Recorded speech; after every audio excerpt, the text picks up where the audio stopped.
Hello friends, इस video में देखोगे आप 11.2 का फर्स्ट क्वेश्चन। तो इसमें हमारा कुछ exponential means power and exponential के जो भी हमारे फॉर्मूले हैं, लॉज है, उनको यूज करना है और इनकी वैल्यू फाइंड करके देनी है। डिफरेंट टाइप के हमारे फॉर्मूले हैं, हम आपको step by step her question में मेंशन करके दिखा देंगे। तो देखो क्वेश्चन क्या लिखा है, using law of exponents. Exponent के कुछ लॉ होते हैं, simplify and right the answer exponential form. तो मींस सॉल्व करना है और एक्सपोनेंशियल में ही छोड़ना है, मींस इनको सिंप्लीफाई करना है और एक्सपोनेंशियल फॉर्म ही बना के छोड़नी। जो फर्स्ट क्वेश्चन डायरेक्ट आपके लिए अटेम्प्ट करेंगे, इसमें हमारे 10 पार्ट है, वीडियो थोड़ी लॉन्ग होने वाली है, तो आप स्टेप बाय स्टेप देखते रहना। तो देखो इसमें क्या है, हमारा फर्स्ट पार्ट पहले लिख लेते हैं आपके लिए। फर्स्ट पार्ट क्या है हमारा, 3 की पावर 2 मल्टीप्लाई 3 की पावर 4 मल्टीप्लाई 3 की पावर 8। इस टाइप से हमारा केस है। ध्यान देना, जब चीजें मल्टीप्लाई में हो और इन्हें बेस और एक्सपोनेंट, आपको पहले बता दिया था हमने फर्स्ट एक्सरसाइज में, बेस ये होता है, एक्सपोनेंट जब बेस हमारे सेम होते हैं तो पावर हमारी ऐड हो जाती है। मैंने क्या बोला, जब बेस रखे हो मल्टीप्लाई में, मतलब कुछ एक्सपोनेंशियल फॉर्म रखी हुई है, दो एक्सपोनेंशियल फॉर्म रखी गई है मल्टीप्लाई में, उनके बेस सेम दिख रहे हैं और एक्सपोनेंशियल डिफरेंट, तो उन एक्सपोनेंशियल को हम प्लस कर देते हैं, बेस रहता है सेम।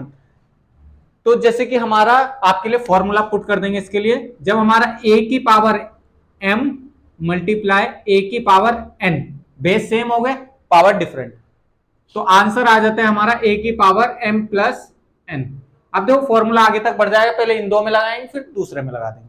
तो आगे लगेगा हमारा इसमें फॉर्मूला, डायरेक्ट लगा देंगे, वैसे भी एक साथ ही होना है। सोल्यूशन में हम आपके लिए चेक करेंगे एक साथ हो रखा है कि, देखो एक साथ ही कर देते हैं इनको, बेस सेम है तो पावर ऐड हो जाएगी, तो 3 की पावर क्या का ऐड होएगा, 2 प्लस 4 प्लस 8। बस मैं ये कहना चाह रहा हूं, according to formula, according to law, जो लो दे रखा है। तो आंसर हो गया इसका हमारा 3 की पावर 2 4 6 14, तो 3 की पावर 14 इसका आंसर। तो उसने बोला था सिंप्लीफाई करो, सिंप्लीफाई करके एक्सपोनेंशियल फॉर्म में छोड़ना, आ चुका है आपके पास फॉर्मूला, हमारा ये पुट हुआ है, आप लिख लेना इसमें। सेकंड पार्ट आपके लिए, सेकंड पार्ट 6 की पावर 15 मल्टीप्लाई 6 की पावर 10, बिल्कुल सेम क्वेश्चन आया, बिल्कुल सेम। तो फॉर्मूला क्या जा रहा है, बेस सेम है, तो a की पावर m मल्टीप्लाई a की पावर n, तो क्या हो जाएगा a की पावर m प्लस n, जैसे कि अभी मैंने जस्ट कराया आपके लिए। तो ये क्या हो जाएगा 6 की पावर 15 प्लस 10, तो आंसर आ गया हमारा 6 की पावर 25, इसका आंसर। थर्ड पार्ट देखो अपना, थर्ड पार्ट में देख लेते हैं क्या चेंजेस है। थर्ड पार्ट में हमारा a की पावर 3 मल्टीप्लाई a की पावर 2, इस टाइप से दे रखा है, बिल्कुल यही लिखा a की पावर 3 मल्टीप्लाई a की पावर 2, ये भी मल्टीप्लाई वाला केस है और बेस सेम है। देखो बेस की जगह क्या है इस बार, एल्जेब्रिक, एल्जेब्रिक से मतलब नहीं है, बेस जो भी है सेम है बस। तो a की power n m multiply a की पावर n, तो क्या हो जाएगा a की पावर m प्लस n, इसको भी ऐसे करेंगे बिल्कुल जैसे अभी कर रहे थे। तो क्या आ जाएगा इसका आंसर, देखो a की पावर, इसमें बेस a है तो ये लिखा जाएगा a की पावर 3 प्लस 2, तो फाइनल आंसर a की पावर 5। ये लो, हमने 3 आंसर आपके लिए बड़ी प्यार के साथ कर दिए एक्सपोनेंशियल लॉ लगाते हुए। एक्सपोनेंशियल पहला लॉ क्या है, a की पावर m मल्टीप्लाई a की पावर n इक्वल टू हो जाता है a की पावर m प्लस n। जब बेस सेम होते हैं और पावर डिफरेंट होती है तो उनको ऐड कर देते हैं बेस सेम लिख के, जैसे कि मैंने आपको तीनों क्वेश्चन में करा है। आगे देखो इसका, आगे हमारा फोर्थ पार्ट कर देते हैं आपके लिए। फोर्थ पार्ट में क्या है, देखो 7 की पावर x मतलब 7 raise to the power x multiply 7 raise to the power 2, तो लिख लेते हैं 7 की पावर x मल्टीप्लाई 7 की पावर 2, इस टाइप से क्वेश्चन है। अब देखो यहाँ भी मल्टीप्लाई वाला ही केस है, तो इसमें भी मल्टीप्लाई वाला ही लगाएंगे। लो हमारे अभी तक फोर्थ पार्ट आ गया, फोर्थ पार्ट में सेम लो जा रहे हैं। तो a की पावर m मल्टीप्लाई a की पावर n, तो आंसर क्या हो जाएगा a की पावर m प्लस n कर देंगे इसको। तो 7 की पावर क्या हो जाएगा x प्लस 2, तो x प्लस 2 को कुछ सॉल्व कर नहीं सकते, इसको यहीं छोड़ेंगे, सिंपल सा x plus 2 means x plus 2 ही होता है, 7 की पावर x प्लस 2 इसका आंसर होगा। नेक्स्ट आ जाता है हमारे पास फिफ्थ पार्ट, फोर्थ हो गया ना, फोर्थ हो गया। देखो आपके लिए फिफ्थ पार्ट आता है, फिफ्थ पार्ट आता है 5 raise to the power 2 raise to the power whole raise to the power 2, divided आ गया है 5 की पावर 3। अब देखो इसमें हल्का सा डिवाइड वाला केस आया है, डिवाइड वाला, और ये भी डिफरेंट आया। पहले इसकी एक लॉ होता है, इसका पहले आपके लिए फॉर्मूला लिख देते हैं। ये फॉर्मूला क्या बोलता है, जब a की पावर m हो और होल पावर n हो, तो ये होता है a की पावर m मल्टीप्लाई n। सबसे पहले ब्रैकेट सॉल्व, जैसे कि हर क्वेश्चन में होता है बोर्ड मार्क्स के अकॉर्डिंग।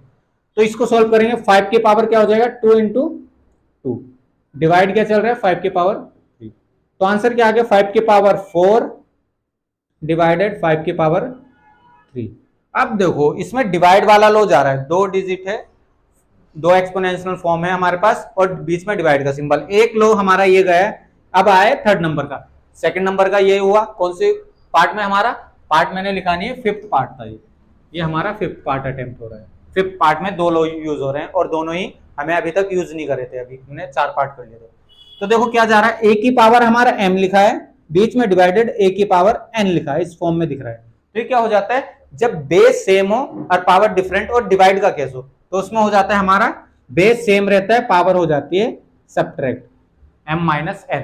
तो क्या हो जाएगा फॉर्मूले के अकॉर्डिंग 5 की पावर 4 माइनस 3, तो आंसर आ गया 5 की पावर 1। तो 5 की पावर 1 को हम लिखते नहीं, आंसर हमारा 5। बहुत सिंपल सा। देखो हमारे पास और पार्ट करने के लिए स्पेस नहीं है, तो आप वीडियो को पॉज करके नोट करें, बाकी आपके लिए 6 पार्ट करते हैं, 6 पार्ट आपके लिए।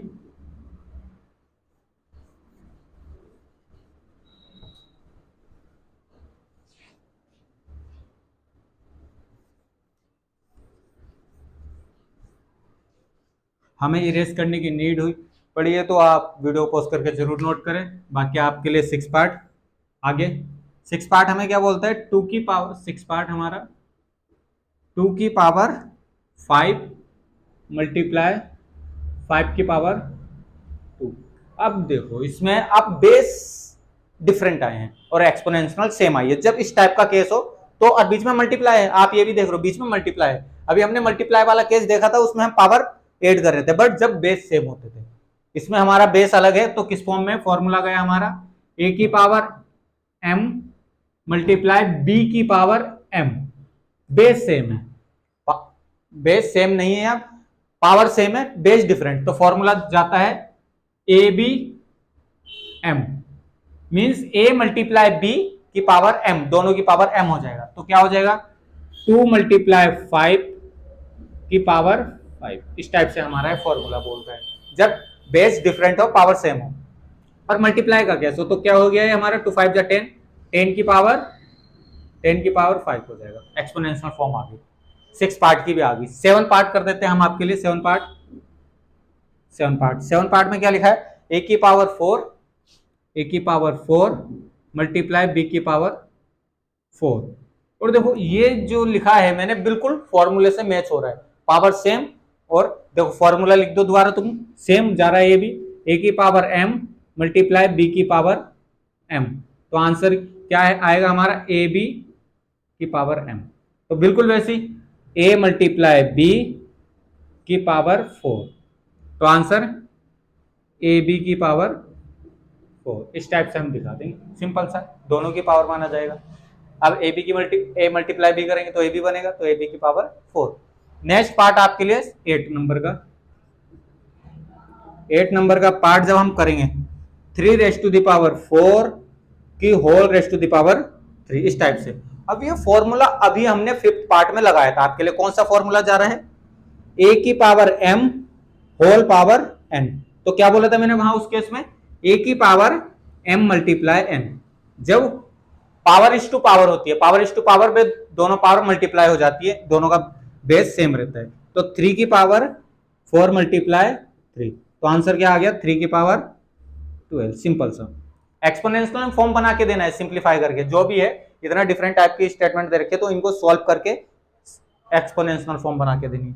9th पार्ट आपका, 9th पार्ट देखो अब अपना, 9th पार्ट में क्या है हमारा 2 raise to the power 20 divided और 2 रेज टू द पावर 15, ये पूरा ब्रैकेट में रखा है, डिवाइडेड है, इसके बाद डिवाइड मल्टीप्लाई है, देखो मल्टीप्लाई है, उसके बाद हमारा 2 रेज टू द पावर 3। तो जब ये लिखा है सबसे पहले ब्रैकेट सॉल्व करेंगे, और ब्रैकेट सॉल्व करने के लिए बेस सेम दिख रहा है और बीच में डिवाइड का सिंबल, पावर डिफरेंट, तो इस टाइप का हमने एक फॉर्मूला लगाया। कौन सा फॉर्मूला आपके लिए दोबारा लिख देते हैं, जब a की पावर m डिवाइडेड a की पावर n, तो क्या हो जाता था a की पावर m माइनस n, इस टाइप से। तो हम पहले ब्रैकेट को ऐसे बनाएंगे, फिर उसके बाद दूसरा, तो क्या हो जाएगा ब्रैकेट सॉल्व होएगा 2 की पावर 20 माइनस 15, आगे क्या चल रहा है, मल्टीप्लाई 2 की पावर 3, ये तो चलेगा, इसको सॉल्व नहीं करा, ये ब्रैकेट का है ऐसे अकॉर्डिंग टू फॉर्मूला। तो जब ये सॉल्व हो जाता है 2 की पावर 5 आ जाएगा, 20 में से 15 गया, मल्टीप्लाई 2 की पावर 3। अब देखो, अब ये हमारा दो मल्टीप्लाई वाली स्टेटमेंट बन गई, बेस सेम पावर डिफरेंट। तो दोबारा एक और फॉर्मूला, ए की पावर m मल्टीप्लाई ए की पावर n, तो आंसर क्या आएगा, ए की power m plus n, power plus हो जाती है जब बेस सेम रहते हैं मल्टीप्लाई के केस में।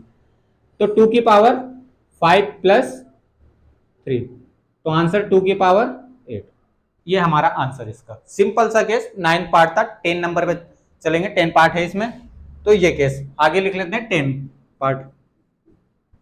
हमने इसमें कितने करें, 6 पार्ट करें, और 6 हमने इरेज करने से पहले आपके लिए 6 से स्टार्ट करें तो 5 इसमें, और 5 इरेज करने से पहले हम आपको करा चुके हैं, उसको वीडियो को पॉज करके जरूर नोट कर लेना। बाकी हम लास्ट पार्ट आपके लिए 8 की power 10, 8 raise to the power 8 भी बोल सकते हैं, और 8 की पावर 10 भी, टी भी बोल सकते हैं, डिवाइडेड 8 की power 2, 8 raise to the power t भी बोल सकते हैं, 8 की पावर टी भी बोल सकते हैं, सिंपल सा केस। अब इसमें बेस सेम है, पावर डिफरेंट, पावर से मतलब नहीं है हमें, बेस सेम है, तो डिवाइड वाला केस ए की पावर m डिवाइडेड ए की पावर n, तो क्या हो जाता था, ए की पावर m माइनस n, एक फॉर्मूला ये लग रखा सेम। तो आंसर को जब हम इसको करेंगे t, 8 की पावर क्या हो जाएगा, t माइनस 2, सिंपल सा, बहुत प्यार के साथ। तो ये सारे हमारे एक्सपोनेंशियल लो यूज हुए हैं, और उनको हमने सिंप्लीफाई करा, सिंप्लीफाई करके आपके सामने एक्सपोनेंशियल फॉर्म दिए। बाकी आशा करते हैं वीडियो जरूर समझ में आई होगी। आप वीडियो को पॉज करके जो हमारे 5 पार्ट और हैं वे जरूर नोट करें, बाकी 5 पार्ट आपके सामने है, कम स्पेस था इस वजह से हमें इरेज करना पड़ता है। बाकी वीडियो को पॉज करके जरूर नोट करें। बहुत जल्द मिलेंगे नेक्स्ट क्वेश्चन में, धन्यवाद।